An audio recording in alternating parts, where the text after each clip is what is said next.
Hey guys, tonight we're heading into the dry, dangerous, and weirdly beautiful world of the Silk Road. Yes, the real one, not the shady website. You're a caravan trader now, traveling thousands of kilometers across burning deserts, frozen passes, and lands where you understand about 3 words total, and 2 of them are prices. Your feet are blistered, your clothes stink of camel sweat, and no one's brushed their teeth in a week. You probably won't survive this. So, before you get comfortable, take a moment to like the video and subscribe, but only if you genuinely enjoy what I do here. Also, drop your location and local time in the comments. I love seeing where everyone's tuning in from.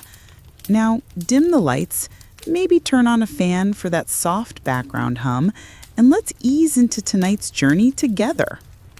The first thing you notice isn't the cold.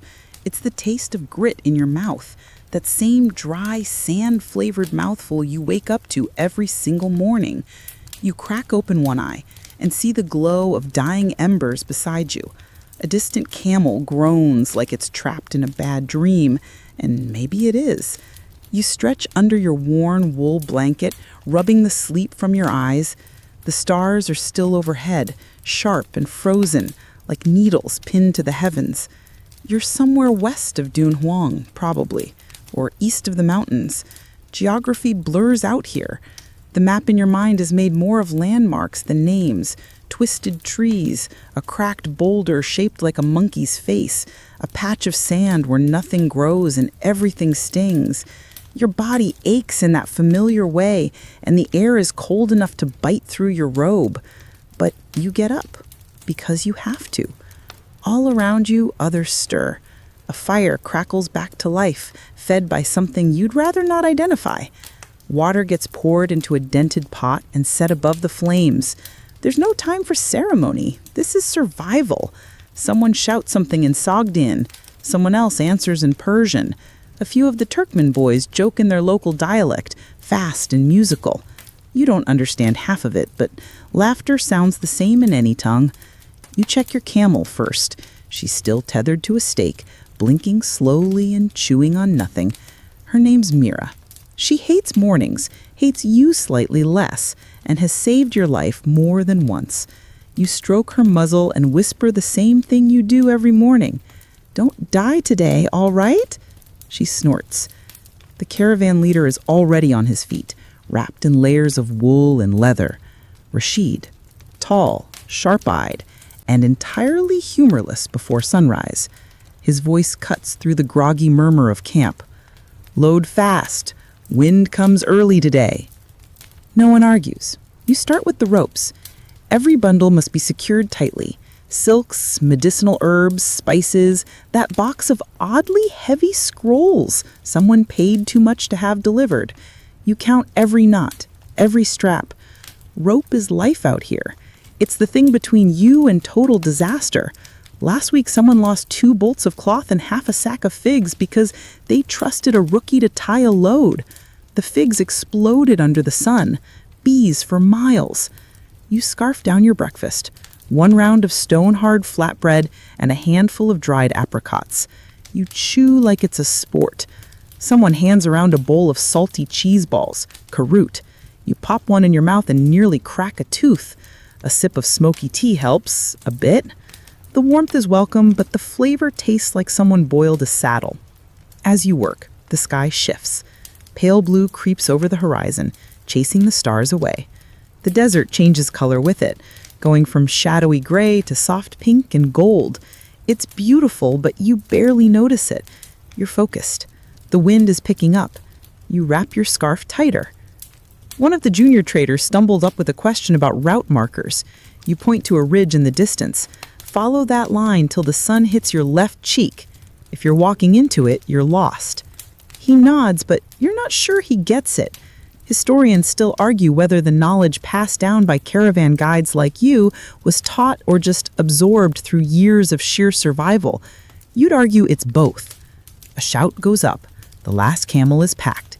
It's time to move. The caravan stretches into a line, a creature made of men, animals, and dreams.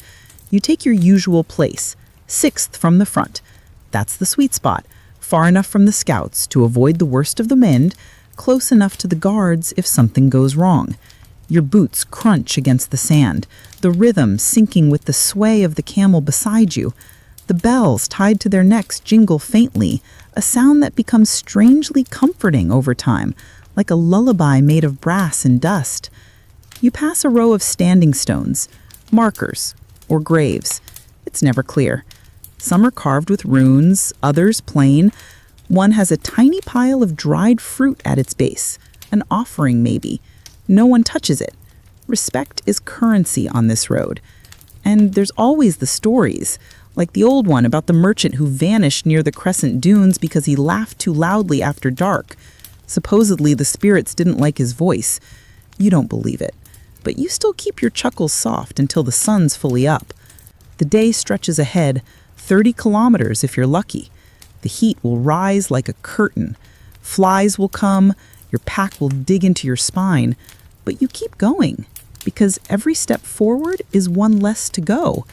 And somewhere beyond the heat shimmer, there's a city waiting, with food that doesn't crunch unless it's meant to, with beds, with people who don't snore like a goat trying to sing.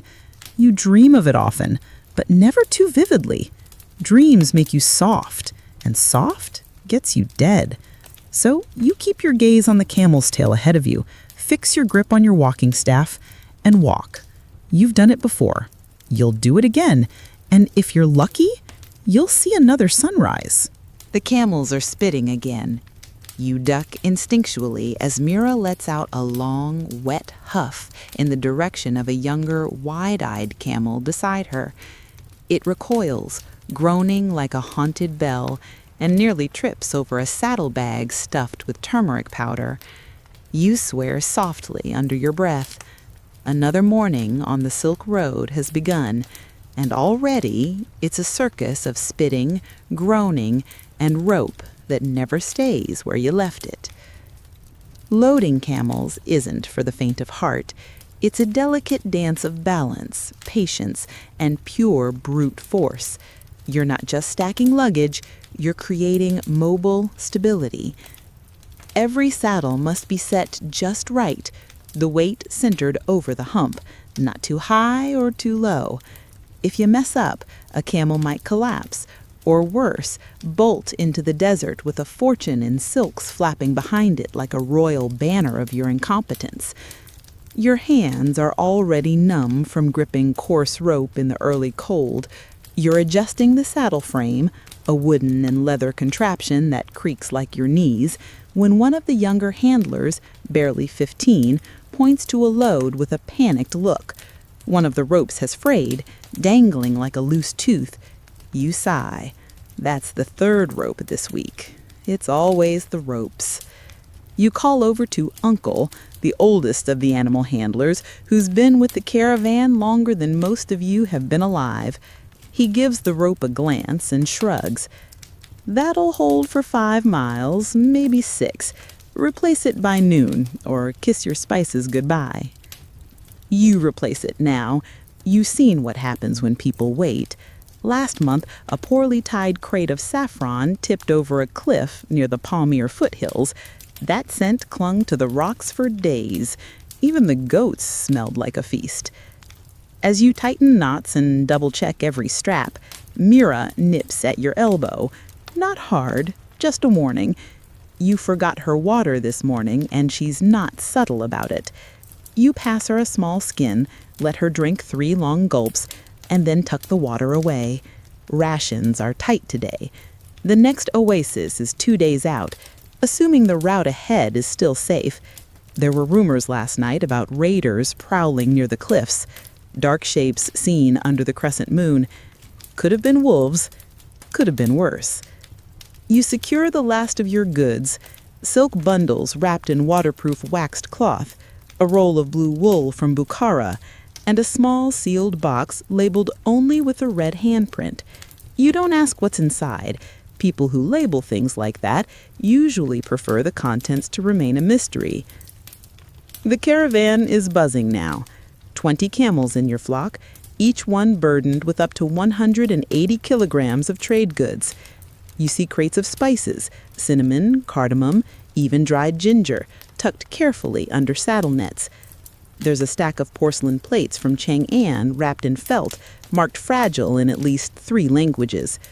One camel carries nothing but medicinal roots and dried scorpion powder for a wealthy apothecary in Summer Pond. He swears it treats everything from toothaches to heartbreak. You're skeptical. You lift your own travel bundle onto Mira's side, tools for repairs, dried food, and a set of cloth-wrapped pouch of charms given to you by a Sufi merchant. He said, against envy. They haven't stopped bandits, but your business partners haven't robbed you blind either, so maybe they're working. As you move down the line, helping others tie gear, you pass a camel wearing a necklace of dried garlic bulbs and bells, a superstition from the western roots. Its handler says, keeps away jinn. You just nod. Historians still argue whether such practices were more spiritual protection or simply another layer of cultural branding. Either way, you've seen worse talismans, like the trader last year who wore a dead rat on a string, claimed it had once spoken to him in a dream. It did not improve his breath. One of the guards checks in, sword strapped to his back and eyes sharp. The guards usually travel near the edges of the caravan, especially when crossing open terrain. Their presence is meant to deter trouble, though bandits know as well as you do that a sword won't stop an ambush at night. Still, you feel better with him nearby. He nods once, then vanishes into the early haze like a shadow with armor. Next come the waterskins. Every camel carries 2. They're sloshed, weighed, and checked for leaks. A single hole could mean 10 hours without a drink. You remember your first week on the route. One careless tie, and you lost an entire skin to the sands. Rashid made you walk in silence for 3 days as punishment. He said, "The desert already wants to kill us. Don't help it." The sun begins to rise higher, and the desert around you warms in stripes. Gold here, gray there, where the sand folds into itself. You squint eastward. The landscape ripples with mirages already, pools of phantom water that flicker and fade. Mira snorts at them like she's offended by the illusion. You finish helping with the last camel, whose name is Flower. It's not an ironic name. She really is unusually docile and sweet, at least until she kicks.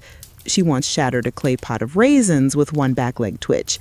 The merchant never forgave her, or you. By now the camp is almost cleared. Fires are out, ashes buried.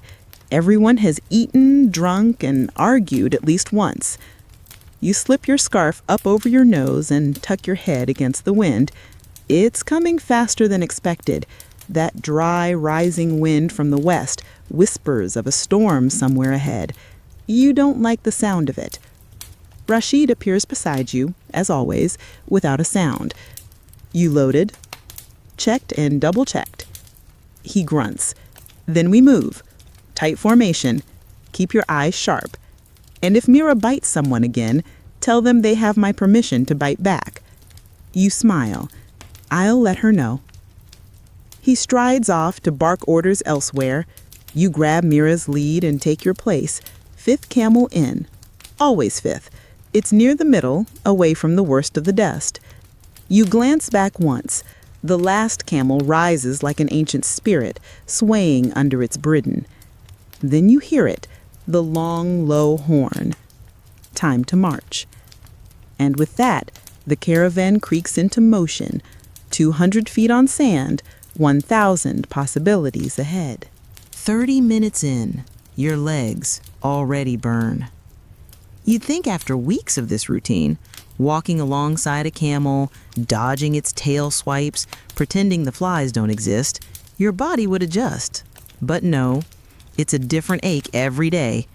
Ankles today, shoulders yesterday, probably sole tomorrow. The desert has a personal vendetta against your joints. Ahead, the caravan undulates like a great brown serpent, its camels rising and falling with a lumbering grace. Dust curls up behind each step, swirling around hooves and boots. You cough and pull your scarf higher. The morning wind was dry before, but now it's actively trying to sandpaper your face. Your lips crack at the corners. You taste salt. The sun isn't even brutal yet. That's the worst part. You know it's going to get worse. By midday, the sand will radiate heat like an open oven, and the air will shimmer so violently you'll swear the horizon is melting. You've seen it before. The same rock formation flickering like it's underwater, caravan seeming to float. It's beautiful in a please don't die here kind of way. Mira walks beside you, steady as always. She's slow to start in the mornings, but once she finds her rhythm, she'll outwalk anything. Her padded feet sink into the sand with soft thumps. You glance at her hump, still full and firm. That's good. She's healthy, hydrated, and hopefully not planning to collapse until at least next week. You reach for your water skin and take a slow sip. Not too much. One mouthful now, one at lunch, and maybe another when the sun dips. You learn fast that thirst isn't your enemy, it's impatience. Drink too early, and the last 2 hours before camp become a dry mouth horror show. You pass the skin to Mira. She ignores it. You shrug. Her loss. The land around you is open. Flat sand broken by low ridges of stone and the occasional dry bush that looks like it gave up years ago. Every so often you see bones, not always human, sometimes camel, sometimes something in between. That's the thing about the Silk Road. It's not a road at all. It's 100 paths all blurring into each other, all soaked in centuries of footsteps, blood, and sweat. To your left, a faint line of poles juts from the sand, remnants of an old marker system. Some say they were meant to guide travelers during sandstorms. Others believe they marked a path to a forgotten city swallowed by the dunes. Historians still argue whether they were part of the early Han military outposts or a Sogdian trade route long since abandoned. Either way, you don't follow them. Rashid trusts stars and instinct more than dead wood. A horn sounds up ahead. A short burst. You freeze. Everyone does. Rashid raises one hand. The caravan slows. A whisper of tension passes down the line. You grip Mira's lead tighter. She stops without fuss. You scan the horizon, heart beating faster than you'd like. What was it? Bandits? Sandstorm? Wild animals? Then you see it. A shape. No, 3. Maybe 4. Moving on the ridge ahead. Just enough motion to set your nerves alight. Too far to identify. Could be shepherds. Could be scouts. Could be trouble. The guards step forward, swords drawn. Not flashy, just ready. One of them, a tall woman with a scar under her right eye, gestures to Rashid. He nods. 2 guards break off and head toward the shapes, moving fast but quiet. You hold your breath. Minutes crawl by. The shapes don't move closer. The wind picks up again. A whiff of something sour floats by. Dung? Rot? Fear? You can't tell. Then a signal. One of the guards waves a cloth in a tight spiral. Rashid calls out, "Shepherds, safe." Relief rolls through you like cool water. The caravan begins moving again, slowly at first, jittery, but the rhythm returns. One foot, then the other. You mutter to Mira, "No excitement until after lunch, yeah?" She huffs. By midday, the heat is no longer a warning, it's a punishment.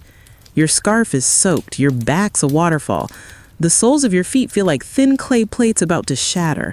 You don't think in words, just sensations. Step, burn, crunch, thirst.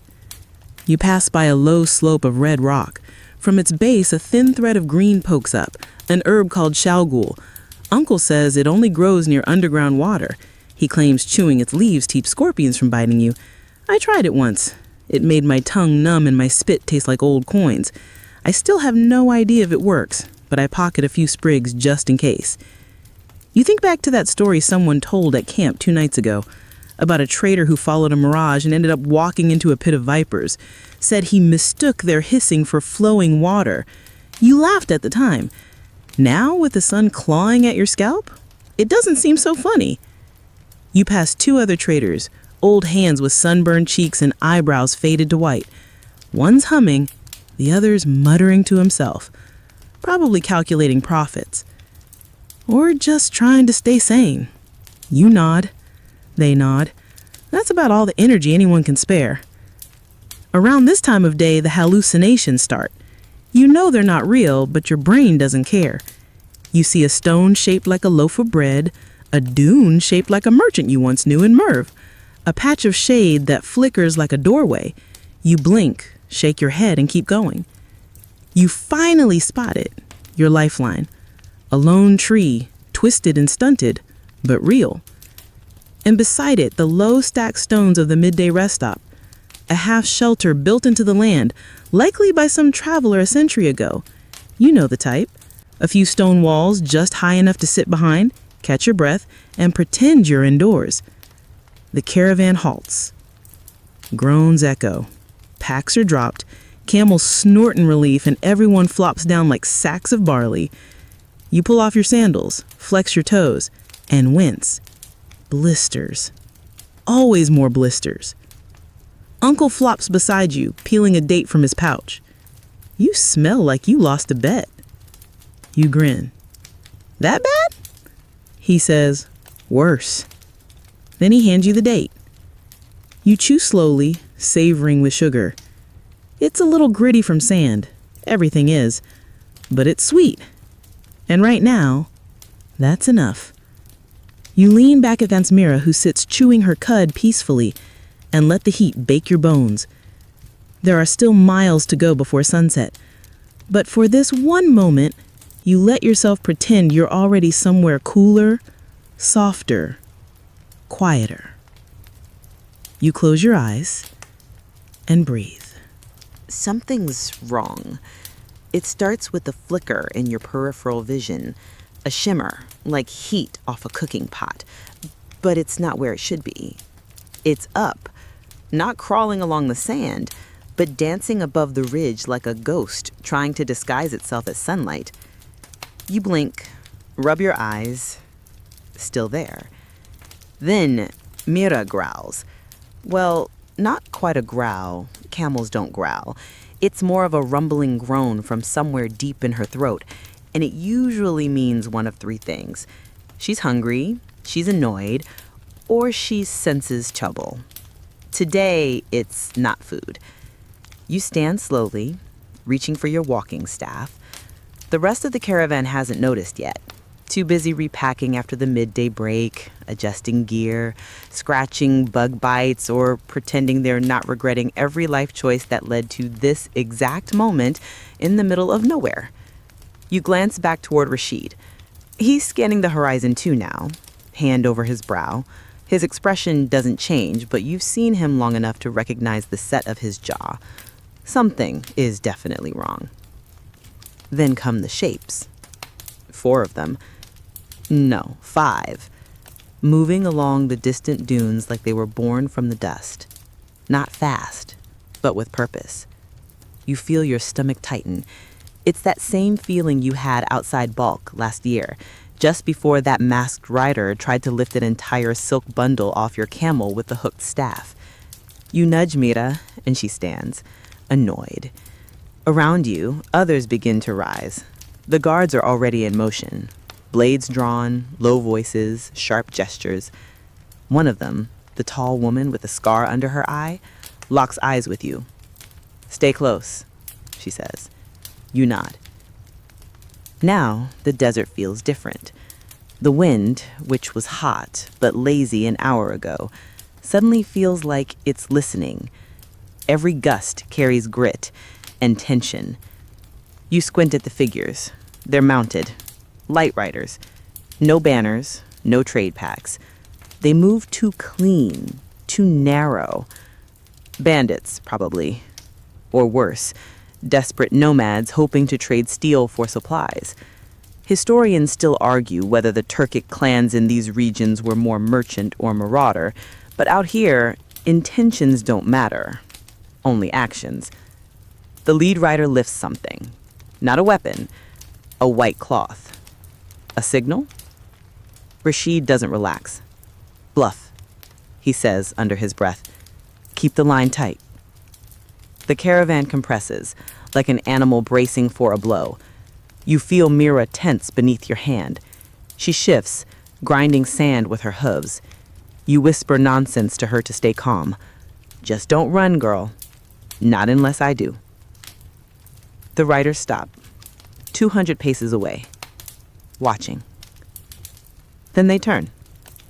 Just like that. No charge, no arrows, no threats. They turn, and they vanish behind the rise, like shadows obeying a whistle you didn't hear. A long silence. Then Rashid exhales. Move. No one speaks. You tighten your scarf and fall into formation. Legs stiff. Everyone walks faster now. The kind of faster that doesn't look like running, but feels like you're trying to outrun a whisper. For the next few hours, every dune feels suspicious. Every rock a potential lookout. You pass dried hoof prints, recent. Someone's been here. Probably the same group. Maybe they were scouting. Maybe they just wanted to show you they could.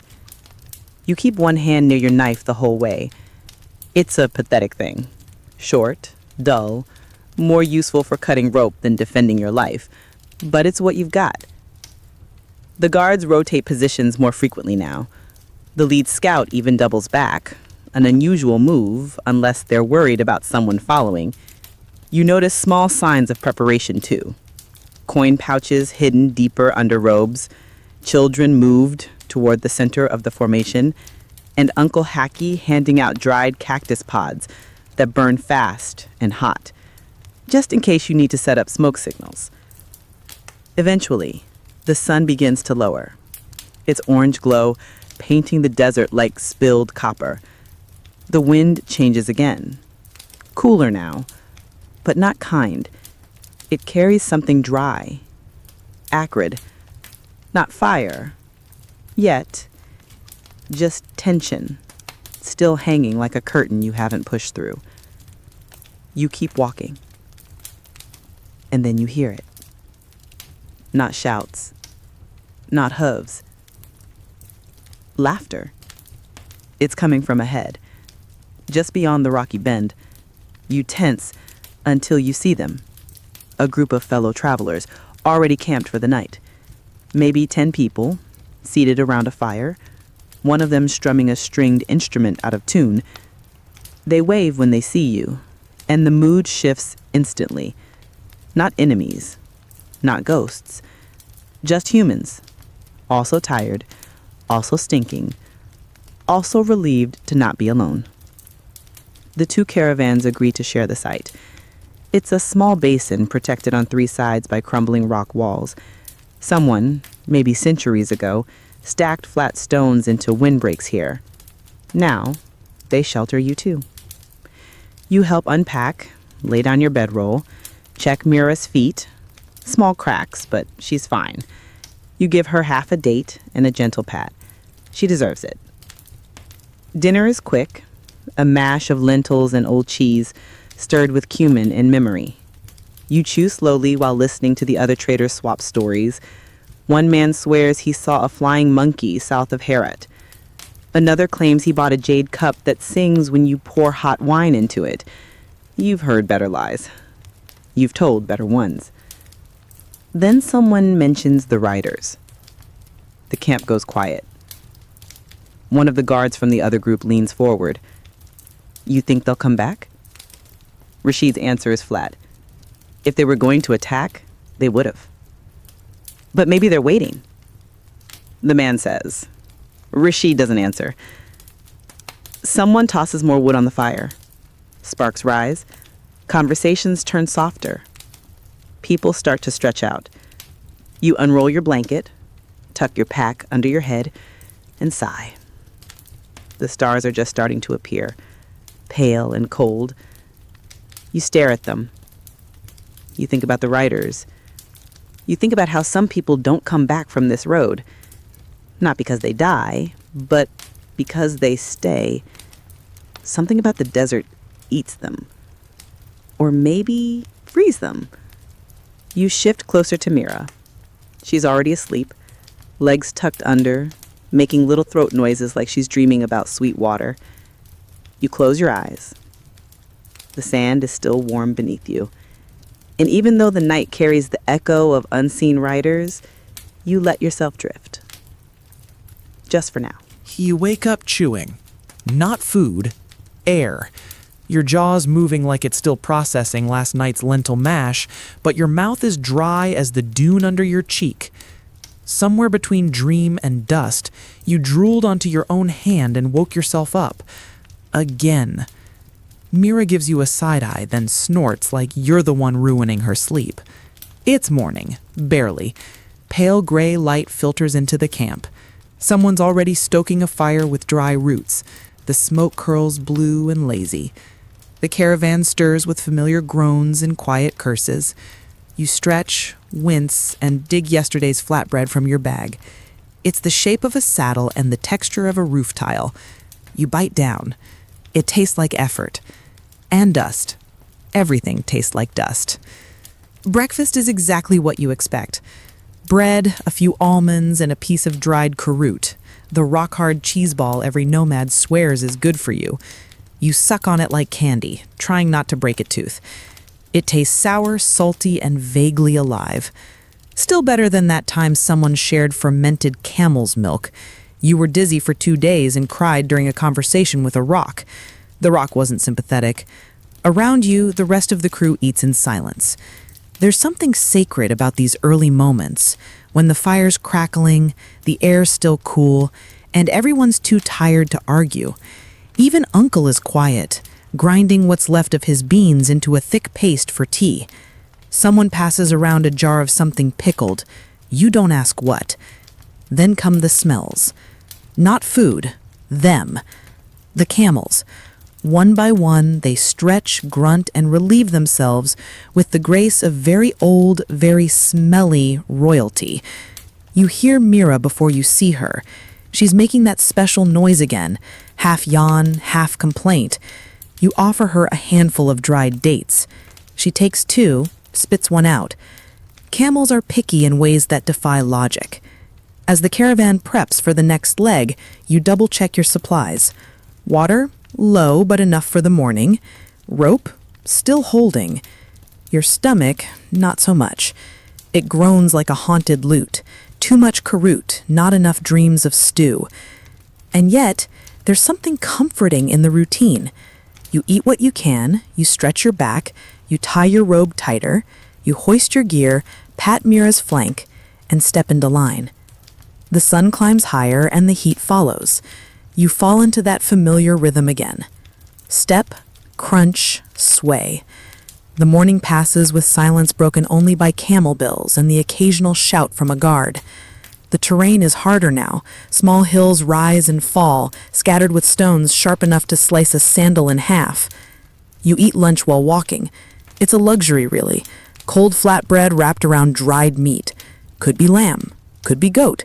Could be something you shouldn't ask questions about. Either way, it's chewy, smoky, and tastes like someone once whispered the word flavor into it.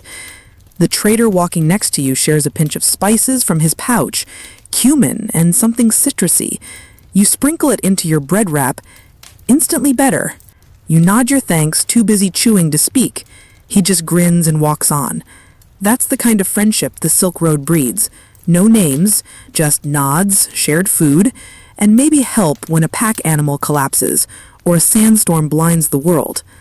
By mid-afternoon, the heat beats down like a punishment. You feel it in your eyelids, in the bridge of your nose, in the way your feet seem to sink an inch deeper with every step. You dream of figs. You dream of olives and oil, garlic sizzling in lamb fat, fresh bread torn from a tandoor wall. Instead, you get another bite of karut. You suck it slowly, teeth sore, trying to imagine it's cheese from a royal table instead of something pressed into a ball by a shepherd's bored nephew. You remember Rashid saying once, "You eat not for joy, but for distance." You didn't get it then. Now it's the truest thing you know. The landscape shifts again. Ridges soften, the sand grows finer. You pass the broken ruins of something ancient, low walls of baked mud brick, half buried by dunes. Maybe it was a house, maybe a shrine, maybe just a failed outpost. Nobody stops. You all just nod, the way traders do when passing graves. One of the guards mutters a blessing. You whisper one too, not because you're scared, but because you know the desert listens. Later, as the sun begins its long descent, the group stops. Not for camp yet, but for water. An old cistern, cut into the rock, appears beside a cluster of wind-warped tamarisks. The water is low, stale-smelling, but clean enough. You take turns scooping it with bowls and skins. Mira gulps hers greedily. You refill your skin and douse your face. It feels like salvation poured over your skull. Afterward, you sit with Uncle and 3 others under a low outcrop. One trader brings out a surprise. Honeyed figs from a market 3 weeks behind you. They're soft, sweet, and taste like memory. You almost cry. "Traded silk for those," he says proudly. You stare at him. "You traded silk for figs?" He shrugs. "Worth it." Maybe it was. For a few perfect seconds, the road disappears. You're just a person sitting in the dust, eating something perfect with people who understand your exhaustion. There's peace in that. A tiny feast of friendship, sweat, and stolen sweetness. Even Mira seems relaxed, her neck curled down, eyes half-lidded. A child plays with her reins. She doesn't even flinch. You rest there until Rashid claps twice. Camp's ahead. One more stretch before dark. You sigh, wipe fig syrup from your lips, and stand. And with your belly barely satisfied and your heart slightly lighter, you walk once more into the wind. Night creeps in slow and soft, like a thief you've learned to tolerate. The horizon glows orange, then gold, then bruises into purple as the sun sinks behind a ripple of dunes. You've walked 30 kilometers today, maybe more. Every bone in your body is filing complaints. Your knees sound like grinding millstones when you sit. Mira groans and folds herself down beside you, finally done. She immediately farts, as is tradition. Camp is already half built. Fires spark to life, tiny beacons in the sea of sand. The smell of char, cumin, and singed wool floats on the air. You don't even know who's cooking anymore. Someone always is. That's how the rhythm works out here. Everyone has a job, even if their job is simply not dying. You drop your pack and sink into a circle forming near one of the main fires. It's not warm yet, but the glow is comforting. The guards sit nearby, blades sheathed but close. The children huddle behind a tent flap, playing some tossing game with stones. Uncle shows up with 2 dented cups and no explanation. He hands you one. It's filled with something warm, sweet, and vaguely fermented. You don't ask what it is, you just drink. Then the stories begin. They always do. It starts with the man from Nishapur, the one who claims his cousin outran a sandstorm on foot, barefoot, while carrying 2 sacks of cinnamon. You raise an eyebrow. And did he survive, you ask? Of course not, the man replies, but the cinnamon made him smell excellent. The group laughs, softly at first, then with the kind of wheezy joy that only comes when your muscles are too tired to keep secrets. Someone throws a date pit into the fire. It pops. Then comes the tale of the ghost merchant, the one who appears during sandstorms offering perfect deals on perfect goods. Only later do you find the silk turns to ash, the gold to beetles. I met him once, a younger trader swears. He sold me a chicken that laid onyx eggs. And did it work? Only on Tuesdays. Laughter again. Mira shifts beside you. You glance up at the stars. They're everywhere now, more sky than darkness. You recognize a few, the scorpion, the ox, the archer. Someone points out a flicker, Maybe a comet, maybe just your eyes playing tricks after a day in the sun. Then the mood shifts, as it always does. The fire burns lower, people lean in, voices lower. This is when the real stories come, the ones told only when the air gets cold and truth feels heavier. A woman from Merv leans forward. Do you know about the city of whispers? Everyone hushes. They say it was a crossroads city, bustling, rich, impossible to find now. Traders went in, spent their silver, heard secrets whispered from the walls. The city knew things, names, fates, prices before they changed, and sometimes the walls whispered what you didn't want to know. What happened to it? Someone asks. Gone, she says simply. Buried, or cursed, or both. Some say if you listen too hard in the dunes, you'll hear the city still speaking, telling you things that'll ruin your path. You glance around. No one laughs this time. Historians still argue whether tales like this come from lost trading posts, metaphorical oral traditions, or the desert's cruel talent for confusing loneliness with imagination. But out here, even a whisper can weigh more than a pack animal. Uncle clears his throat. I heard something once. You lean closer.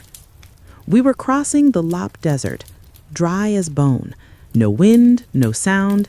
Then, just as the sun dipped, we heard music. Flutes. Soft. From nowhere. Couldn't tell the direction. We thought it was another caravan, maybe musicians. But the music never got closer. Just played for hours. Some of us swore it was calling us off course. What did you do? He stares into the fire. We didn't follow it. Someone pokes the embers. Sparks drift upward. Tiny fireflies fleeing to heaven. Your back itches from sweat that dried hours ago. A camel coughs like it swallowed a pebble. Then silence again. Eventually, Rashid arrives. He sits beside you, folds his legs like a monk, and sips something hot. Storms to the east. We move early, he mutters. You nod. That means less sleep. Again. You half expect someone to groan in protest, but no one does. Everyone is too tired, or maybe just resigned. That's the thing about the road. It always asks more than it gives. Still, there's something comforting in this quiet suffering. You sit in a circle of strangers who by now feel like family. Not by blood, by survival. You've shared food, sweat, silence, and now stories. And in this space carved out of sand and firelight, you realize how rare that is. You pull your blanket tighter around your shoulders. Mira snores softly. Someone starts humming a lullaby in a language you don't know, but the melody feels familiar, like something you've always known but forgotten. Then someone speaks up again. My uncle met a woman in Bukhara who said she could talk to camels. A few chuckles. No, really. She said they whispered secrets when the moon was full, told her where to find buried coins, said they even warned her about sandstorms a day in advance. What happened to her? She opened a tavern and retired rich. Probably just made it all up. Or maybe not. You've seen camels stare at the horizon long before a storm rolls in. Maybe they know things. Someone else says, did you ever hear about the caravan that disappeared in the Taklamakan and showed up again 3 years later with no memory? Now the circle leans forward again. They had goods from India, coins from Rome, even coral. But none of them remembered where they'd been, just said they'd followed the sky. Ali, stop making things up, someone mutters. It's true! My father's friend knew someone who saw it. That earns a few groans and one snort, but no one fully dismisses it. Out here, the line between truth and tale is thinner than parchment. A trader near the edge of the camp pulls out a small reed flute and plays a few soft notes. They float above you, carried by the wind, vanishing just as they become beautiful. And then the stars seem to lean closer, not for worship, not for warning, just watching. You lie back, arms behind your head, the sand surprisingly soft after a day of bruising your heels. The fire pops again. Someone mutters in their sleep. A camel shifts. A spoon clinks. And you drift. No blankets of silk, no palace dreams, just stars, soft music, and the strange comfort of knowing that even here, between nothing and nowhere, you're not entirely alone. You wake to a mouthful of sand and a camel trying to chew your sleeve. Mira, ever helpful, snorts and wanders off, trailing a piece of rope still tied to your tent peg. She's already managed to tangle herself around one of the water barrels. Again. The eastern sky is the color of old steel, with just the faintest line of amber where the sun's threatening to show up. You blink, then immediately regret it. Your eyes are dry. Your lips are drier. Your neck crackles when you try to turn it. Sleep doesn't exist out here. Not really. What you get are naps, stolen in broken chunks between coughs, foot cramps, and that one guard who snores like a distressed goat. And the sand. Always the sand. It finds its way into your ears, your boots, your bedding. You once caught it in your tea. You pull yourself upright and shuffle toward the water skin, pausing only to kick Mira's rear just hard enough to express your opinion. She grumbles but doesn't retaliate. A small victory. Around you, the caravan is stirring. Fires are being snuffed, tents rolled, packs reloaded. Someone is arguing over a missing saddle strap. Someone else is humming a song you don't recognize, but it makes your chest ache anyway. You think it might be about home, or honey, or maybe horses. Everything out here eventually becomes a song or a scar. You help with the camels, not because you like it, but because if you don't, someone else might do it worse. Each beast has its own personality. Mira is a diva. Toothless is deceptively fast. Hatchet Face hates everything. They groan, spit, shuffle, and squat as you tighten the loads. Your fingers are already sore, and you haven't even started walking yet. A new boy, fresh from some village that probably doesn't even have a name, is struggling with his first rope knot. You show him how to loop it properly. He nods, grateful, but you see the fear in his eyes. First-timers always think the worst part is the walking. They haven't met the wind yet, or the boredom, or the silence that stretches so long it starts whispering. You eat a small breakfast, a hardened wheat cake, 3 dates, and something pretending to be goat's cheese. You chase it with a sip of water, just enough to wet your throat, not enough to regret. One of the elders prays aloud. Another counts coins. A woman tightens the wrappings on her feet like a soldier prepping for battle. You do the same. The sun rises, and with it, the heat begins to wake too. It's not hot yet, but it's there, waiting. You sling your pack over your shoulder, adjust the strap so it stops biting your collarbone, and fall into line. And then, like clockwork, the caravan moves. Walking in a caravan isn't like hiking. It's not a peaceful stroll. It's not a rhythmic march. It's a constant series of micro-adjustments, dodging dung, sidestepping rocks, adjusting to the pace of the beast in front of you. Sometimes the air smells like cinnamon. Sometimes it smells like something died under the sun and no one wants to admit it. The camels fart. It smells like boiled eggs and despair. You'd be more alarmed if it didn't happen every day. The rhythm of walking creates its own strange hypnosis. Your feet slap the ground in time with the creaking of saddle leather and the occasional bird cry overhead. Sometimes you hum just to keep your brain from melting. Sometimes you count steps. Sometimes you try to remember your mother's voice. Scholars like to debate what caravan life was really like.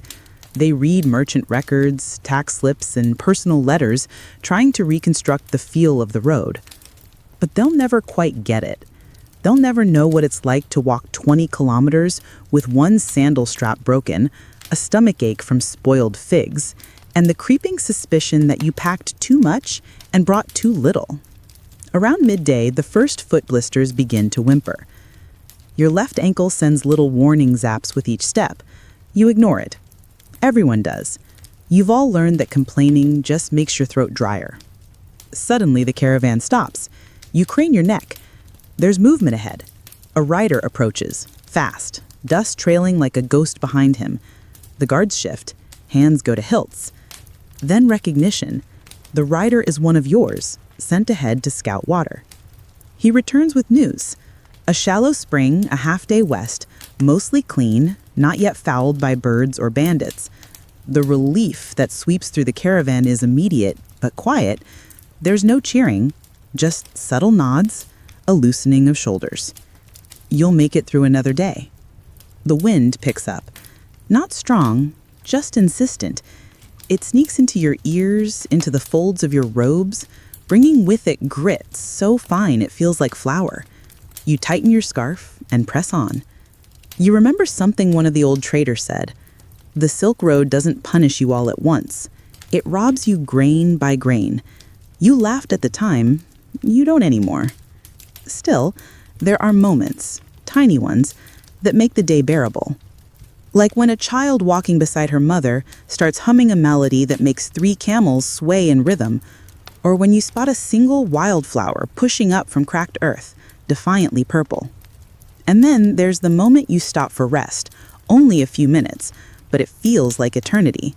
You take off your sandal, rub your foot, drink exactly 3 sips of water, and whisper thanks to whatever sky deity might be listening. And still, the day isn't over. There's more road ahead. There's always more road. Some say the journey changes you. Others say it reveals you. You're not sure which is worse. But you keep walking. Because there's no other choice. Not here, not now. The first sign that you're nearing a market town isn't the sight of buildings. It's the smell. Spices, sweat, dung, cooked lamb, river mud, incense, and something sugary drift toward you on the wind long before the gates appear. Your nose, long dulled by the scent of camel and leather, suddenly remembers the wider world. And your stomach remembers too. It growls, embarrassingly loud. Rashid hears it and grins. "You planning to trade your sandals for honeyed figs?" he asks. You consider it. It wouldn't be the worst deal you've made. Ahead, the town rises from the earth like a mirage that stuck around.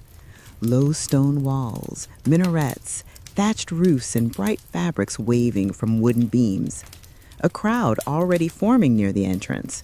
Traders, soldiers, beggars, children with grubby hands reaching for sweets or coins.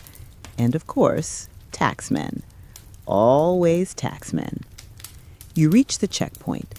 A bored-looking official in a dyed blue tunic steps forward. He's armed with a short blade and a long list of questions. You've memorized your lines by now. Silk from China, indigo from India, no stolen goods, no curses, no contraband. You say what he wants to hear. Rashid slips him a coin with the smoothness of someone who's done it 50 times. The gate creaks open, and just like that, you're inside. The market is chaos, pure and joyful. Bright banners flap overhead, traders shout in a dozen languages. A monkey darts across a rooftop. Bells chime. Somewhere, a woman is loudly berating a baker over the price of flatbread. The crowd moves like a tide, pushing you from one stand to another, and you let it. You pass tables stacked with lapis, turquoise, carved bone, dried herbs, and paper-wrapped bundles. You pass a man selling scrolls, another offering healing stones. A woman sings while painting calligraphy and black ink on silk fans. A boy, no older than 10, offers to polish your boots for half a fig. You stop at one stall. The merchant smiles. "Ah, a wise traveler. You have the eyes of someone who's seen 10 deserts and regretted 8. You're not sure if it's a compliment, but you nod anyway. You ask for nutmeg. He shows you clove. You ask for clove. He offers saffron. Eventually, you leave with a pouch of cinnamon bark and a story about how it came from a tree guarded by phoenixes. You know it's nonsense, but somehow it still makes the cinnamon taste better. Negotiation is an art form here. You never say your real price first. You start high, let them scoff, then pretend to walk away. If they call you back, you're winning. If they don't, well, there are a dozen other stalls.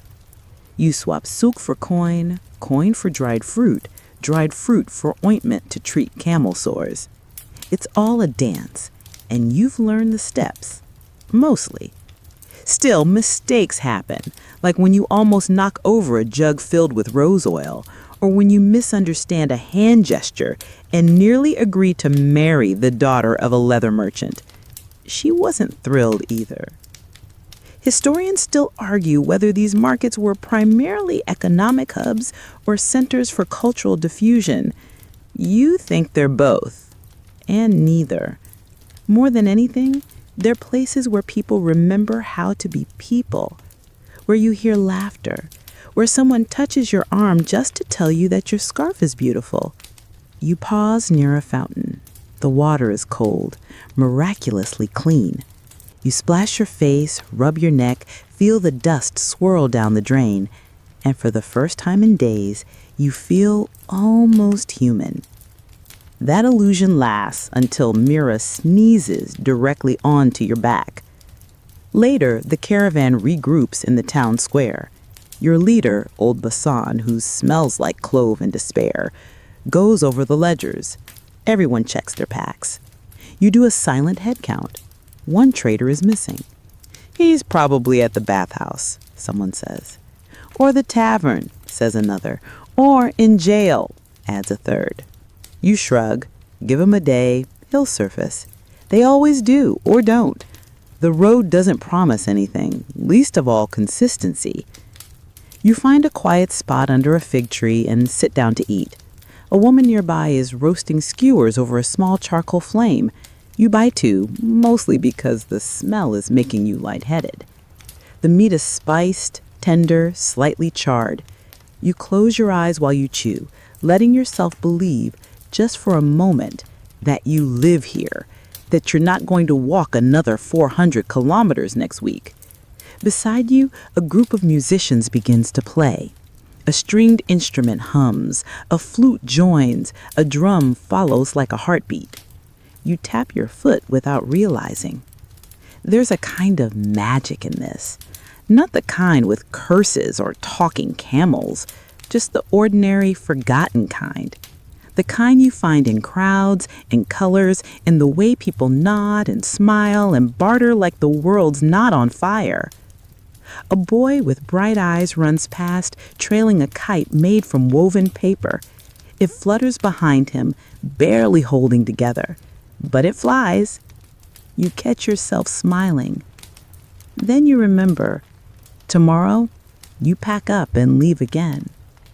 So you breathe it in now, the food, the sounds, the feeling of not walking. You let it settle into your ribs like warmth from a fire. And when night falls, you return to the edge of the town, where the camels sleep and the guards grumble and your blanket waits. You lie down, arms folded, eyes half closed, listening to the muffled hum of a town that doesn't know your name and never will. But for tonight, you belong here. You're halfway through a yawn when the shouting starts. It's not panic shouting. No raiders, no fires, no flaming arrows arcing over the wall. No, this is the chaos of morning barter gone slightly sideways. Someone's camel wandered into a spice stall. Someone else misplaced the caravan's copper ledger and is currently blaming the cook's son. You try to ignore it for a few more seconds, eyes half lidded, head buried in your shawl, bargaining with the sun not to rise yet. No deal. It's time. You sit up slowly, the stiffness in your knees a harsh reminder of how many leagues you've walked. Grit crunches between your teeth as you yawn again. Everything tastes faintly of dust and yesterday's onions. You dust off your shoulders, adjust your head wrap, and rejoin the world of the mildly annoyed. Town mornings are always louder. Roof ovens hiss, merchants bark greetings or warnings, and goats bleat like unpaid interns. A rooster somewhere attempts a crow that ends in a cough. You chuckle until your stomach growls even louder. Breakfast is simple. A fist-sized loaf of coarse barley bread, an olive that's clearly seen better centuries, and a pinch of dried yogurt stirred into lukewarm water. It tastes like someone dared it to be food, but it does the job. You check your gear. Satchel? Good. Letters from cash card traders, sealed and slotted? Good. Spices wrapped in cloth to prevent thieves and nosy customs clerks? Excellent. One cracked sandal? Of course. You mutter a quiet prayer to the god of uneven cobblestones. Mira the camel eyes you with suspicion as you tighten her harness. She clearly still resents the overload from yesterday. You whisper a soft apology and slip her a date. Bribery always works on camels, children, and tax officials. The caravan prepares to leave. Townspeople lean out of balconies and doorways to watch. Some wave, others just stare. A few make warding gestures. Superstition or envy, you're never sure. But you've done it too, back when you were a kid, watching traders vanish over the horizon, bundles bouncing on camelbacks like secrets wrapped in cloth. You're barely out of the gate when a small boy runs after the caravan, waving a dropped scarf. You grab it, thank him, and toss him a walnut. He grins like he's just been handed a crown. The road stretches out once more. It always does. This section of trail is rocky, narrow, and prone to ankle-turning surprises. The sun glares down like it's got something to prove. You wrap your scarf higher over your nose and pull your sleeves tight. Within minutes, you're covered in a fine sheen of sweat, salt drying in the creases of your skin. Someone ahead starts a caravan song. The melody is older than the empire. The lyrics are nonsense. Something about a fox who runs a bathhouse and a goat who brews plum wine, but it has a rhythm that helps your feet forget they're tired. You sing along, even the silly parts. By midday, the land flattens. That's when you spot it. Smoke. A thin black ribbon rising steady and dark just over the next ridge. Your stomach knots. Campfire? Rashid mutters beside you, squinting. Not that much smoke, you say. Someone behind you spits into the dust. Or raiders. No one laughs. The caravan halts at the top of the hill. You scan the valley below and your breath catches. It's a wreck. A smaller caravan, 4 camels, 2 carts, burned down to ash and bones. Crates lie shattered, pots broken open. One camel limps in the distance, trailing a rope and bleeding from its side. No movement. No bodies. No survivors.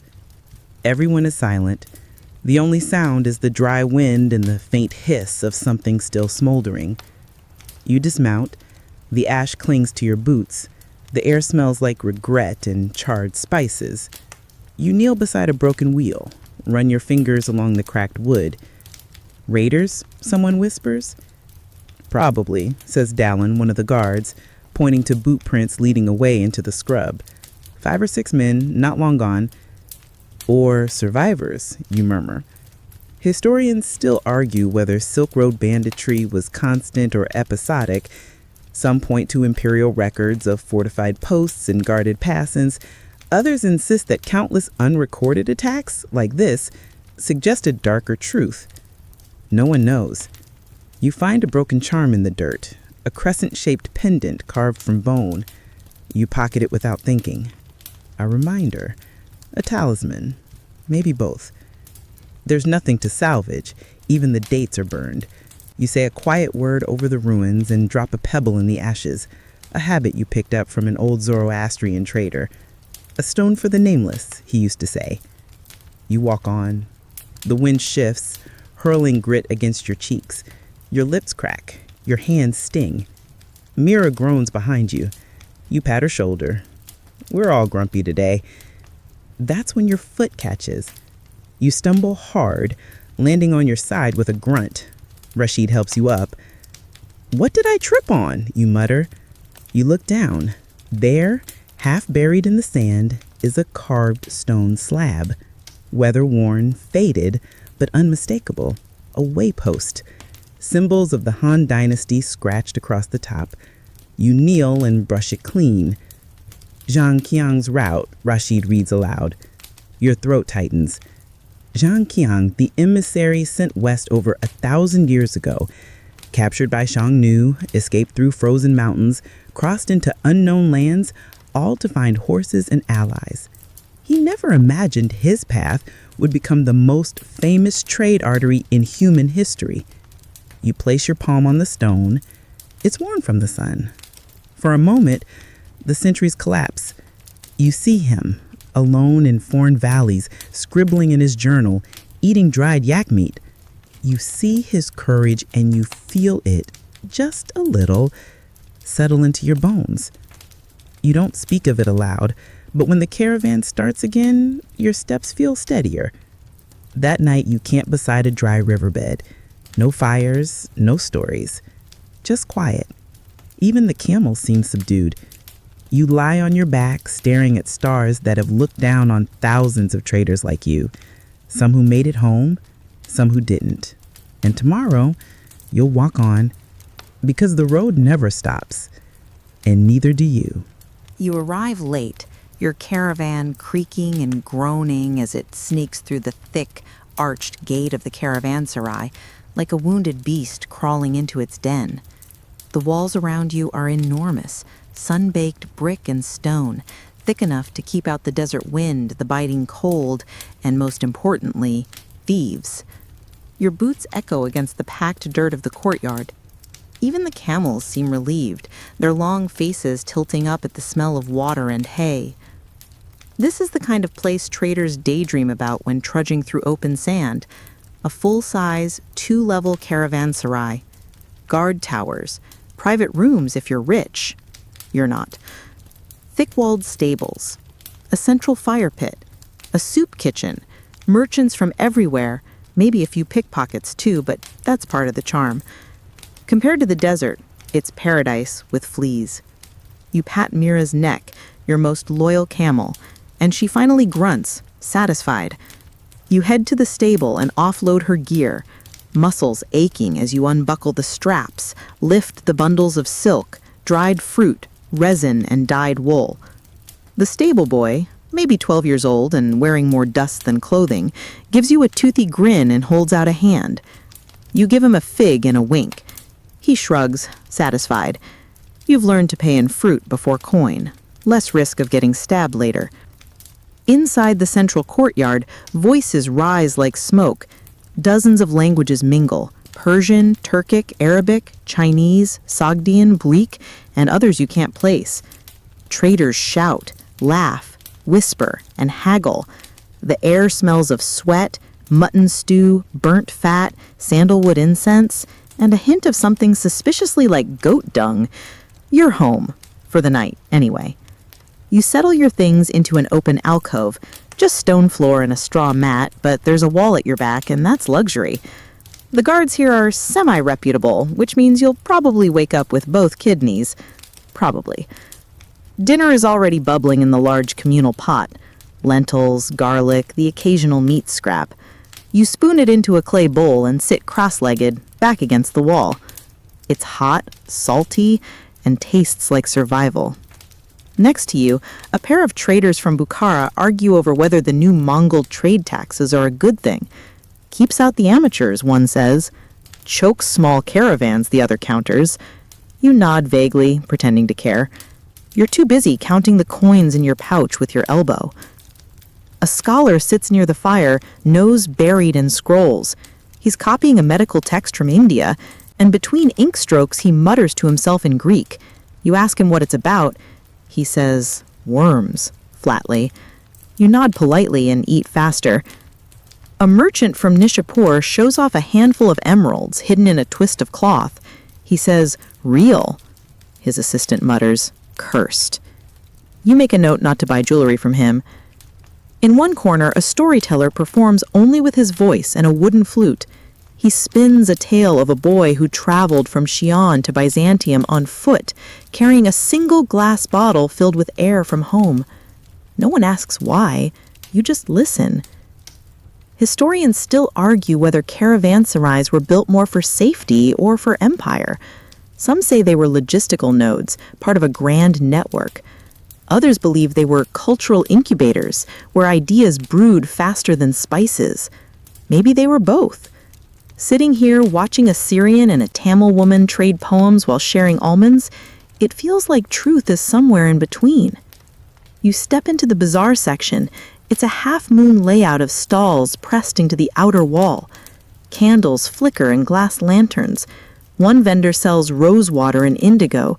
Another has a tray of dried snake skins. Good for protection, allegedly. You pause at a coin dealer's table. Among the worn dinars and tangas, you see a bronze Roman coin. Caesar's face barely visible. You ask, "Real?" He says, "Maybe, but it's yours for a chicken." You don't have a chicken, but you have something better. A worn charm from a Buddhist monastery, carved from sandalwood, supposedly blessed by a monk who once saw heaven open. You trade. You don't believe in its power, but the coin has weight. As you return to your alcove, a hush rolls through the courtyard. A caravan has just arrived. Late. Their camels stumble in, half-starved, 2 injured. Their leader limps. "Bandits," someone whispers. "Or worse," says another. You scan their faces and recognize one, a seller of lacquer boxes you met 2 months ago. His beard is gone. So is half his caravan. He doesn't speak, just nods and disappears into the shadows. You shiver and tighten your robe. The night deepens. A game of dice echoes in the south wing. Somewhere, a girl sings a lullaby in a dialect you once knew. You wrap your scarf around your head and try to block the light from a torch someone refuses to snuff. You sleep, but not deeply. Caravanserais are safe, but not soft. You wake to muffled footsteps, a camel sneezing, a child crying. The stars rotate above, unnoticed by the guards who yawn from their towers. Just before dawn, you hear 2 men arguing over maps. One claims there's a new shortcut over the mountains. The other swears by the old way through the marshes. You close your eyes again. There is no shortcut, just roads that kill you quicker. When morning comes, the caravan stirs slowly.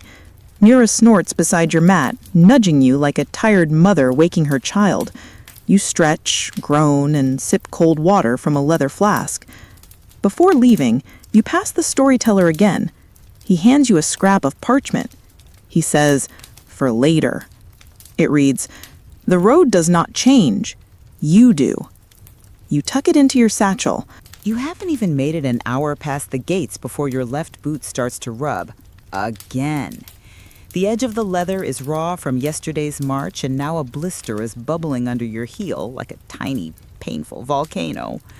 You try to ignore it, limping just enough to pretend it's swagger. Your knees ache. Your back is a quiet drumbeat of regret. Mira plods beside you, seemingly unbothered by the slow punishment of the earth. She's a trooper, sure, but also a camel, designed by nature to scoff at suffering. You, on the other hand, are a squishy sack of bones and complaints. The wind picks up, cold and dry, and you pull your scarf tighter. Your throat is still raw from last night's coughing fit, likely dust or bad smoke or the lentils. A young boy in the caravan keeps sneezing every few minutes. He insists he's fine. You all know he's not. Your traveling apothecary, a round-faced woman with hair like coiled rope, offers you something smeared into a little ceramic jar. "For your foot," she says, "made with boiled willow bark and camel butter." You nod politely and thank her, but inside you wonder, who discovered that camel butter heals blisters? And what possessed them to try? You pause at a rest stop, a half-collapsed stone marker with a faded inscription. You drop your bundle and squat, peeling back your boot to smear the strange-smelling goo on your heel. It stings. You hiss. "That means it's working," the apothecary calls. Back on the road, you pass a rider doubled over a saddle. His eyes are sunken, lips cracked, and his cough rattles like pebbles in a gourd. The caravan slows. A small debate begins. Do you let him ride? help him to a rest point, or leave him behind. He insists he'll be fine. You've heard that before. Historians still argue whether these long-haul caravans truly had medical protocols or just stubborn hope. Some scrolls describe herbal cures traded from India to Persia. Others suggest most treatment involved prayer, rest, and drinking suspicious tea. Honestly, from the inside, it feels like a miracle anyone made it at all. You reach a small encampment of semi-nomads who offer assistance, a cloth-wrapped herb poultice for your sick companion, and some pickled dates for trade. In exchange, they want 2 iron hooks and 1 bolt of cloth. Done. The trade is quick, wordless. They nod once and vanish back into the dunes. You remember a time when a fellow trader nearly lost his leg to an infected thorn prick. The caravan's doctor, more cook than healer, used a sharpened spoon, boiled wine, and sheer nerve to dig out the rot. The leg was saved. The spoon was not. Today the sun is cruel. Your lips crack. Your tongue dries out like old parchment. You chew a few grains of salt and suck on a pebble, an old trick to stimulate saliva. Still, your head swims slightly when you dismount to water Mira. She's fine. You, however, might be dying just a little. You've also developed what the old traders call salt sores, raw patches where sweat and friction create small open wounds. They sting when the wind hits. You patch them with cloth and keep moving. Pain is routine. What isn't is rest. At midday, a camel collapses. Its legs buckle and it hits the ground hard. Not from age, not from injury, just exhaustion. The owner curses, kneels, checks its pulse. Still alive. Barely. He pours water down its throat. It spits it back, hits the man with its head, and groans. Someone brings over a sack of salt and rubs a little into its gums. It's a bizarre remedy. The creature lurches, coughs, and then stands. Everyone cheers. You silently update your mental list of weird things that work. Camel butter, salt gums, and spoon surgery. That night, your tent smells like boiled garlic and burnt rice. You've lost your appetite, but force yourself to choose something. Your stomach is smarter than your taste buds. You sit near the fire and rub your feet. One toe is definitely infected. You grimace, then pour some watered-down vinegar over it. It smells worse. You've been worse. Nearby, someone is having a nosebleed. Another man is snoring so loudly birds are fleeing nearby trees. A woman is arguing with her husband about drinking yak milk causes stomach rot. She says yes. He says only if you chase it with figs. Neither stops arguing, even while eating. One trader pulls out a small packet of green powder, crushed herbs smuggled from some hidden valley. He claims it heals fatigue, strengthens the heart, and prevents betrayal. 2 out of 3, he jokes. You trade him a 10 needle and a joke about constipation for a pinch of the stuff. As you lie down, you remember all the tiny injuries that pile up. The ankle twist from stepping on loose rock, the cracked nail finger from lifting a crate, the endless bug bites that turn into itchy constellations across your arms. No one ever writes stories about those. The songs are about glory, treasure, dragons in the mountains. But the truth is that the Silk Road is mostly slow pain, small wounds, persistent soreness. You walk, you suffer, you survive. Sometimes you thrive, if you're lucky. If your boots don't betray you, if your body keeps up with your ambition, if the camel butter works. You roll over, sniff your armpit, and shrug. Better than last week? Maybe. Sleep doesn't come easy. It rarely does. But at least you're not bleeding. Much. You knew this part was coming. You just didn't know it would come today. A checkpoint. The caravan slows as the road dips toward a cluster of stone towers, spears rising like thorns from the earth. A wooden gate blocks the path, its hinges creaking as guards, half-armored, half-bored, step out into the sun. You nudge Mira gently. She groans, but obeys. Her saddle creaks as you reach into your pouch for the thin stack of official documents, stamped in half a dozen languages, most of them unreadable, even to the men who issued them. Papers, the guard barks, squinting under his helmet. He has the look of someone who's been bribed too often to care deeply, but still enjoys the ritual. You hand over the packet, trying not to look tired or guilty, just another trader passing through. He flips through, grunting occasionally. Behind him, another guard walks the line of camels, poking sacks with the butt of a spear. Mira growls low. You whisper an apology into her fur and hope they don't find the extra dye packets you tucked under the grain. Eventually, the papers are returned with a curt nod. "Welcome to the Principality of whatever we're called this week," he mutters, stepping aside. "Tax table's over there. Don't try anything clever." Ah, yes, the tax table. A stone slab under a faded canopy covered in scrolls, ledgers, weights, scales, and a small wooden box that definitely holds bribe money. You approach the clerk, his robe wrinkled, his ink-stained fingers twitching like he's been writing the same number for hours.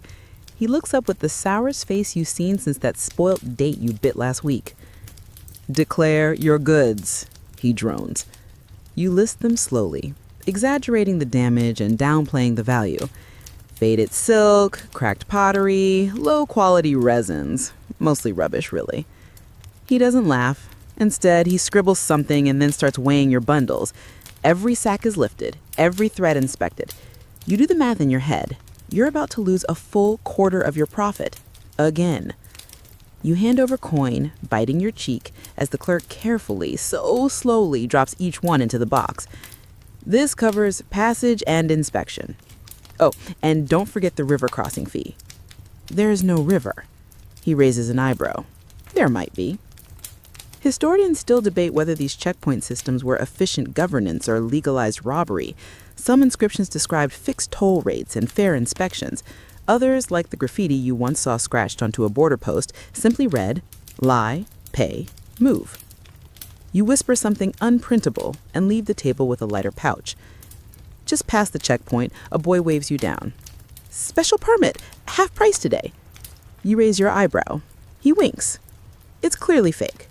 You buy it anyway. Sometimes having the wrong paper is better than having none at all. The road changes after the checkpoint. Narrower, rockier, trees sprout in cricket rows and the shadows deepen. You enter a forested stretch that smells like pine and damp moss, a blessing after days of dust, but also a haven for bandits. You tighten your belt and check the knife at your hip.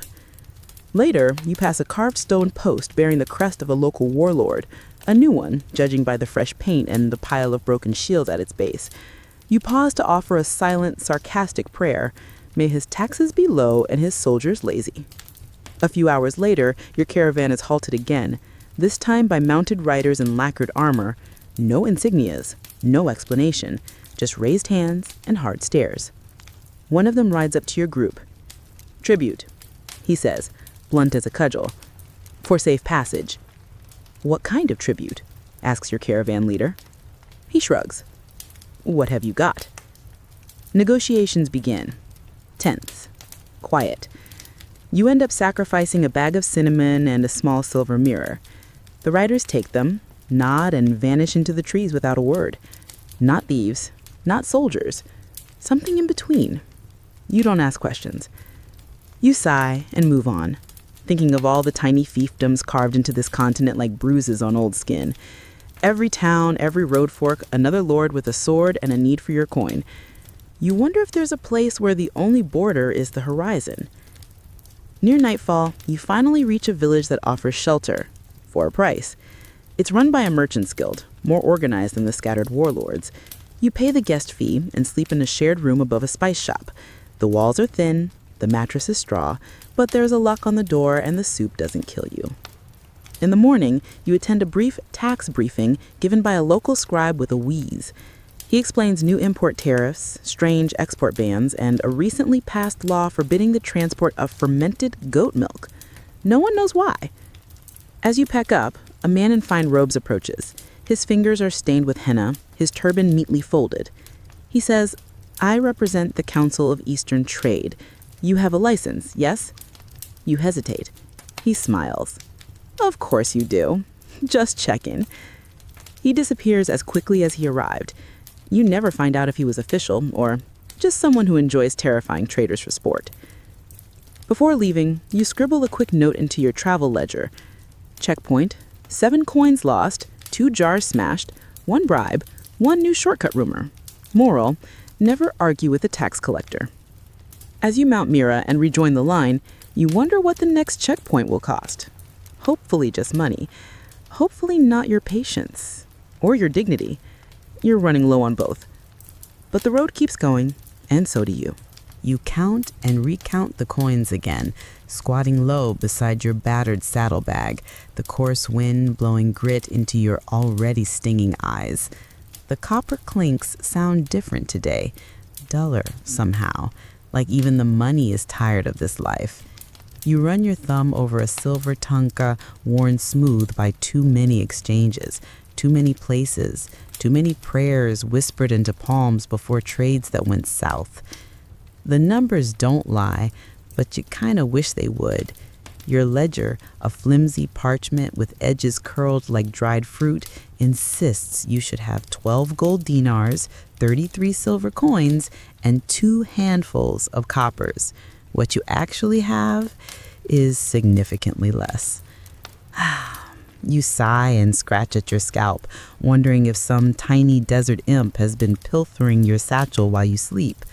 Bashir, your business partner, depending on your mood, also your eternal source of ulcers, appears with a handful of raisins and the world's most unbothered expression.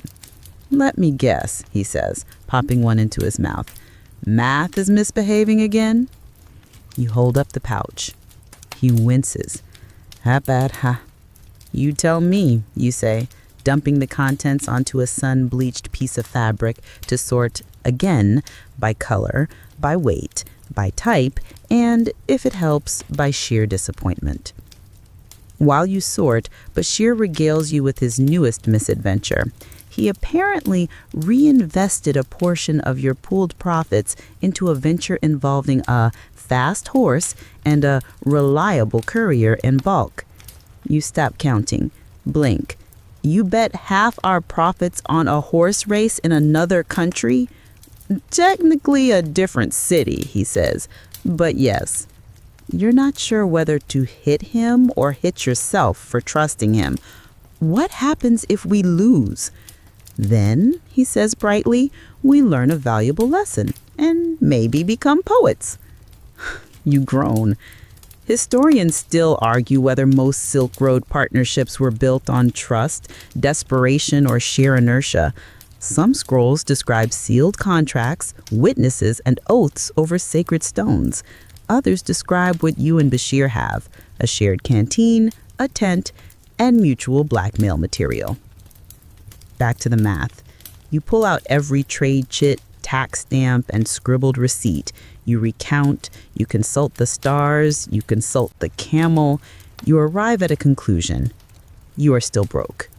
But not hopeless. You've got cargo left. A few bolts of saffron-dyed silk, some cracked but still glittering glassware from Samarkand, a bundle of dried rhubarb no one seems to want, but you're convinced will become trendy eventually. It's market day. Time to spin some magic. Your tent is already up, thanks to the help of a boy who wanted life advice in exchange. You told him to always smell a fish before buying it. He seemed satisfied. You hang up the silk with care, letting it flutter dramatically in the dry breeze. You arrange the glassware so the sunlight hits it just right, casting little dancing prisms on the tent wall. You place the rhubarb where it's least visible. Then you begin the pitch. Genuine Qing Dynasty dye technique, practically sings when you wear it. Glassware carried by 12 monks and 1 blind goat over 3 mountains. Medicinal herbs hand-picked by whispering monks in the Himalayas. You sell with flair, with charm, and when necessary, with complete fiction. That's the art. Half of trade is theater. The other half is surviving long enough to collect your cut. A tall woman wrapped in pale robes eyes the silk skeptically. "She frays," she says, tugging gently. We nod. It breathes. You counter. She grins. She buys 3. Bashir, ever the gambler, sells a chipped bowl to a visiting noble by claiming it's the last surviving piece of a cursed collection. Just don't let it touch moonlight. It works, again. Later, under the awning's shade, you tally the earnings. A modest gain, enough to buy grain, oil, some thread. Not enough for a house, but maybe enough for a few restful nights not spent under a leaking sky. That's when the courier arrives, dusty, horse limping, scroll in hand. You eye him like a man watching the future step toward him with muddy boots. He hands over the scroll. You unroll it. The horse you backed came in second. No winnings. Second, you whisper. Out of how many? Bashir asks. 14. See? That's pretty good. You stare at him. He shrugs. Next time we bet on camels. You bury your face in your hands. We don't have anything left to bet. Bashir digs in his pack and pulls out a small, glittering stone. What about this? That's a button, but a very convincing button. He's incorrigible, and you're too tired to fight him. You spend the evening over stale flatbread and lukewarm tea. A neighboring trader plays a sad moon on a wooden flute. Someone burns meat over a smoky fire. The stars emerge, bold and careless. In the haze of the flames, your earnings gleam briefly before you tuck them away in the inner pocket of your travel robe, the one with the secret stitching. Around the circle, the stories begin. There's a man who swears he once sold counterfeit lapis to a Mongol princess and lived. Another claims to have bartered 2 goats for a tooth he insists belonged to Alexander the Great. You laugh with him, even as you eye your remaining coins like old enemies who might become friends again someday. You and Bashir eventually fall into your usual game of what if. What if we opened a tea house? What if we shipped our own goods instead of relying on middlemen? What if we actually learned to save money? The last one makes you both choke on your tea. As you drift off under a canopy of camel smells and marketplace exhaustion, you murmur a prayer. Not for riches, not for horses, but for one simple truth. May tomorrow's math be slightly more merciful. And maybe, just maybe, may Bashir never find another courier. You wake to wind. Not a gentle breeze, but the kind that slaps your tent sideways and dumps half the desert into your sleeping roll. Sand is in your ears, your mouth, your socks, your partner's nose, which he clears with a honk that startles even the camels. You sit up and squint outside. The sky has gone from a soft, dusky blue to something meaner, bruised and orange, with dark clouds stretching across the horizon like spilled ink. It's one of those mornings when the desert doesn't ask for permission. It simply decides. Your instincts whisper that something's off. The animals are restless. The air has weight to it, like it's waiting for the punchline of a bad joke. Bashir pokes his head out, still tangled in a blanket. Storm? You nod. Big one. Should we pack up or pretend to be rocks and wait it out? You don't answer. You're already pulling down the tent. Sandstorms don't care about hesitation. They chew on the hesitant first. The entire camp is scrambling. Merchants yelling, donkeys braying. A child runs after his hat. You toss supplies into bundles, ignoring proper packing order. You'd rather have wrinkled silk than none at all. And then it hits. The first wave of wind punches through like a wall. Dust swirls so thick you can barely see your own hands. The air roars. Your camel moans dramatically, as if the world personally offended him. You tie a cloth over your mouth, blink hard, and grip the lead rope until your knuckles ache. The sand gets everywhere. In your teeth, under your fingernails, between your thoughts. You trudge, you stumble. You drag the camel, and Bashir drags you. Every few steps, you lose direction. Someone screams in the distance. Could be calling for help, could just be yelling at the wind. For an hour, maybe more, you walk through a blur. The ground feels like it's shifting. The sky disappears. It's you, your partner, a half-panicked beast, and a storm with no interest in your itinerary. When it finally weakens, it's not mercy, it's exhaustion. The wind settles into a low grumble.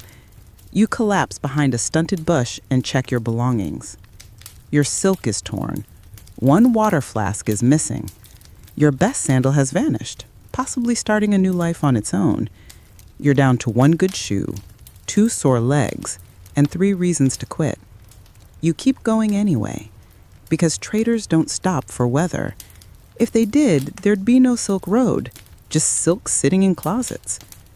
Historians still debate whether weather was the biggest threat to caravans, or if it was human error disguised in dust. One account from a Tang-era monk described sandstorms as angry gods who collect tolls and cracked lips and lost memories. Another said sandstorms were tests to separate merchants from amateurs. You, of course, would settle for just one storm-free month. A few hours later, clouds roll in, the wrong kind. You smell rain before you see it, and in the desert, that's rarely a blessing. Rain here is a short-tempered guest. It shows up loud, floods everything, and then vanishes, leaving behind mud, regret, and awkward apologies. You climb higher ground fast, dragging your load up a narrow ridge while muttering every prayer you can remember, including the one Bashir swears works if you hum it through your nose. The first drops hit hard, cold, fat, merciless. Then the sky opens. Water pours like buckets tipped from heaven. A flash flood churns below where you just were. Too close. You laugh. Of course, because why not? You shelter beneath an outcrop, shivering in your damp robe, counting the damage again. The dye bundles are soaked. The rhubarb is now soup. Your coins, somehow, are cleaner. That's something, at least. Bashir tries to light a fire with wet twigs and relentless optimism. It doesn't work. You huddle closer, sharing a blanket, listening to the thunder roll like drums from an angry palace.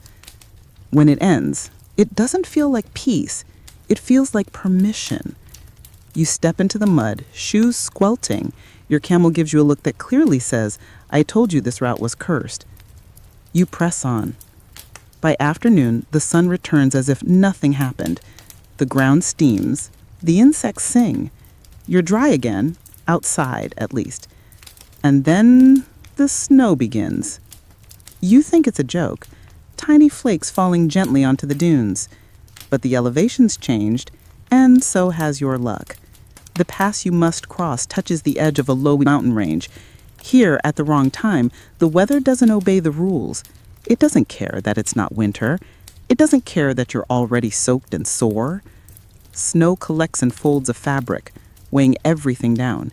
Your camel refuses to move until bribed with dates. Your fingers go numb, tying the last bundle to its back. This, too, you endure. You pass travelers huddled in crevices, teeth chattering, faces wrapped tightly. One offers you a bowl of hot something, you're too cold to care what, and you take it gratefully. It could be boiled roots, it could be stew, it could be leather. You swallow it anyway. You're too tired to question blessings. Later, at a half-sheltered way station, you collapse under a sloping awning beside a Mongolian trader and a mute boy who communicates through shrugs. Everyone is soaked. Everyone is quiet. Someone is snoring in a pile of furs. Someone else is writing in a leather-bound book, recording the storm, the flood, the snow. You offer your flask to a stranger. He takes one sip, nods, and offers you half a dried pear. In this moment, that pear is worth more than gold. You survived the weather's worst day in weeks, and all you lost was one sandal, some rhubarb, half your patience, and any illusion that this job is glamorous. Still, you smile as you lean against your bundled cloak and look up. The stars are just starting to peek through the clouds, bold as always. Bashir, shivering next to you, mutters, "At least it didn't hail." You nod. Give it time. By the time your caravan rolls into the final market town before the long return stretch, your legs feel like sanded wood, your face has 3 new wrinkles, And your camel appears to have developed an entirely new personality. More spiteful, more philosophical, and absolutely unwilling to be rushed. But you made it.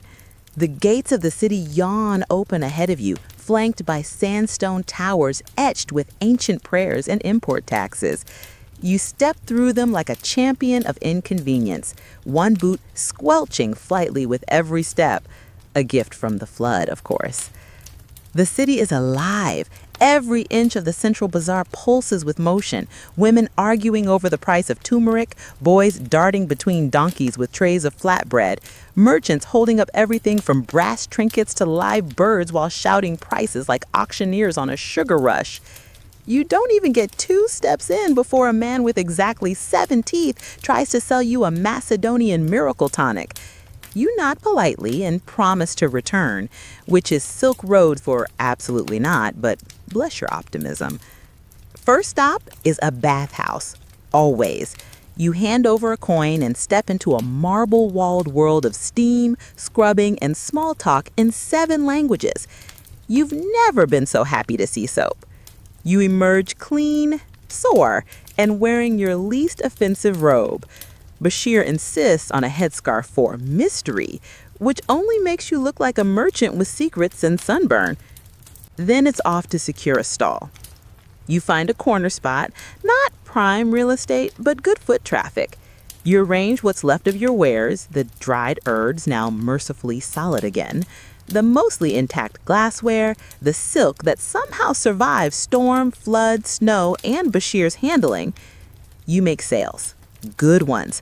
A local noble's wife buys 2 lengths of fabric. A spice trader swaps a pouch of clove and pepper for your last glass jar. Someone gives you a mango and a smile in exchange for a half-true story. It's one of your best days in weeks. Later, you sit with Bashir on the roof of the caravanserai, watching the sun dip low behind the mosque spires and olive trees. You've got a bowl of rice, a scrap of lamb, and a cup of sour plum tea. Luxury. I counted the money, Bashir says, chewing thoughtfully. You brace yourself. We might actually come out ahead. You blink.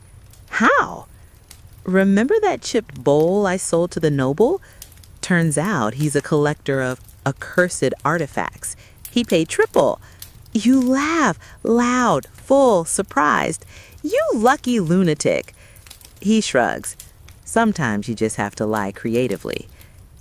Historians still argue whether Silk Road traders were mostly con artists, diplomats, or survivalists. You suspect it's always been a little of all 3. And tomorrow?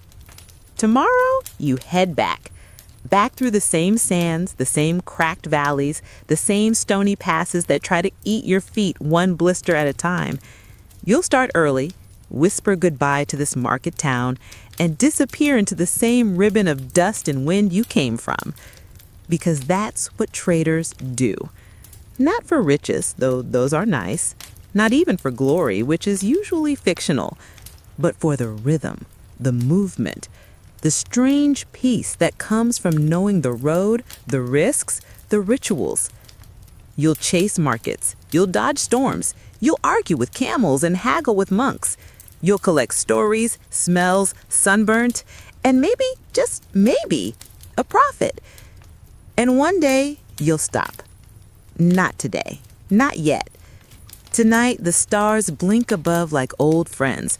A drumbeat faintly thuds from the plaza below. Someone singing. A love song in a language you don't know, but feel anyway. You lean back, exhale, and let your thoughts drift. There is a quiet magic to survival. And as the city winds down, so do you. The food settles warmly in your belly. The wind softens. Bashir starts snoring before the second verse of the song below even ends. You smile again, smaller now. It's been a long road. You earned your rest. The fires dim. The stars, ever patient, stretch across the velvet sky like a quiet curtain, drawing the day to its end. You pull your cloak tighter, not because of the chill, but because of the comfort. The stone beneath you has warmed with sun and now releases that heat slowly, like the final sigh of a long, full breath. Down below, the market has gone still. Crates stacked, lanterns snuffed. Even the donkeys seem to understand that the day is over. You hear only the occasional rustle of straw, a murmur from a late arriving caravan, or the sleepy bark of a dog who dreams louder than he barks while awake. Your limbs are heavy, not sore exactly, just quiet now, like they know their work is done. And your mind, once racing with deals and weather and dates and distance, now drifts like incense smoke in still air, slow, looping, and without destination. You think of camels, oddly, of their dumb expressions and noble stubbornness, of the wind, of snowflakes on a dune, of silver coins clinking like distant bells. The fire inside your belly fades to a warm ember. The journey has ended, for now. So go ahead, sink deeper into your blanket. Let the fan hum or the window crack open to the cool breath of night. Let go of the road, the map, the counting, the storms. All that can wait. Tonight, you're not a traitor. You're just someone safe, someone still, someone drifting. Let the desert wind tuck you in.